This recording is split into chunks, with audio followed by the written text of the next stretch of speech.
Assalamualaikum warahmatullahi wabarakatuh. Alhamdulillahillazi arsala rasulahu bilhuda wa dinil haq liyudillahu ala dini kulihi wa kafa billahi syahida. Asyhadu alla ilaha illallah wa asyhadu anna Muhammadan abduhu wa rasuluhu amma ba'du. Hai Patriot 789 SMP Darul Hikam.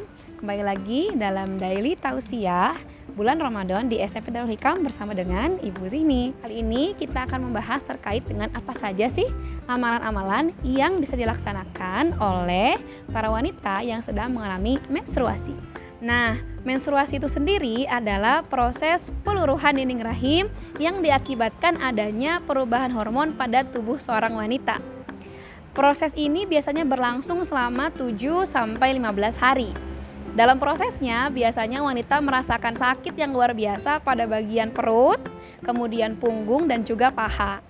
Nah, kondisi ini juga menyebabkan adanya perubahan nafsu makan dan juga perubahan mood pada wanita, sehingga kadang kondisinya berubah-berubah setiap harinya. Dalam Islam, kita tahu bahwa seorang wanita yang sedang mengalami menstruasi tidak diwajibkan untuk melaksanakan ibadah seperti sholat, saum, dan juga membaca Al-Quran. Nah, buat para muslimah nih, kalau misalnya sedang keadaan Ramadan seperti ini, terus tiba-tiba menstruasi atau haid, sudah mah tidak harus sholat, tidak bisa puasa, tidak bisa taraweh, dan badannya sakit, kemudian juga serba gak enak, ya jadi males deh Ramadannya.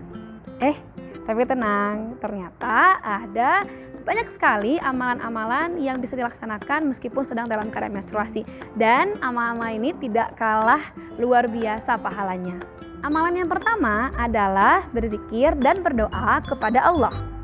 Berzikir dan berdoa adalah amalan yang diperbolehkan untuk siapapun dan kapanpun. Dengan kita berzikir dan berdoa, kita bisa terus mendekatkan diri kita kepada Allah, memohon ampunan dan juga ridho dari Allah Subhanahu wa Ta'ala. Jadi, meskipun sedang menstruasi, boleh banget ya kita untuk terus berzikir dan berdoa kepada Allah. Amalan yang kedua adalah mendengarkan lantunan ayat suci Al-Quran. Buat para muslimah, karena sedang dalam keadaan hadas besar, sehingga tidak bisa membaca Al-Quran, dapat diganti dengan mendengarkan ayat suci Al-Quran.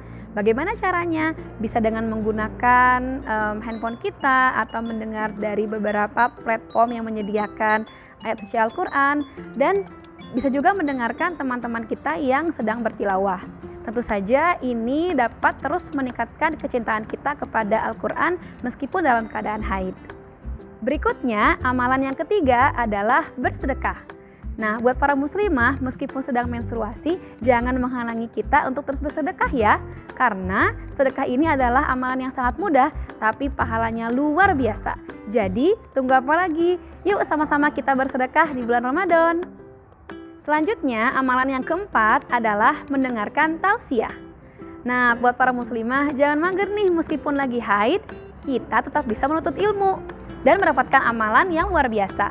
Teman-teman bisa datang ke majelis-majelis ilmu seperti di masjid atau di beberapa tempat lain, atau bisa juga mendengarkan ceramah di YouTube dan media sosial.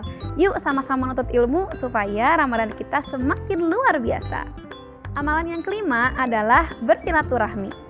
Nah, buat para muslimah semua, yuk rajin-rajin bersilaturahmi, karena dengan bersilaturahmi kepada sahabat, teman, ataupun kerabat kita dapat meningkatkan pahala serta membuka pintu rezeki. Kita juga bisa loh bersilaturahmi dengan komunitas dan lingkungan sosial kita.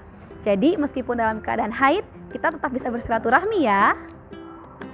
Nah, itu tadi 5 amalan yang dapat dilaksanakan oleh para muslimah meskipun dalam keadaan menstruasi. Selain dari 5 ini, masih banyak sekali ibadah-ibadah lain yang bisa diamalkan meskipun dalam keadaan haid. Jadi, yuk buat para muslimah semua, jangan biarkan kondisi kita yang sedang haid ini menghalangi kita untuk memperoleh pahala yang luar biasa di bulan Ramadan. Semangat! Terima kasih. Assalamualaikum warahmatullahi wabarakatuh.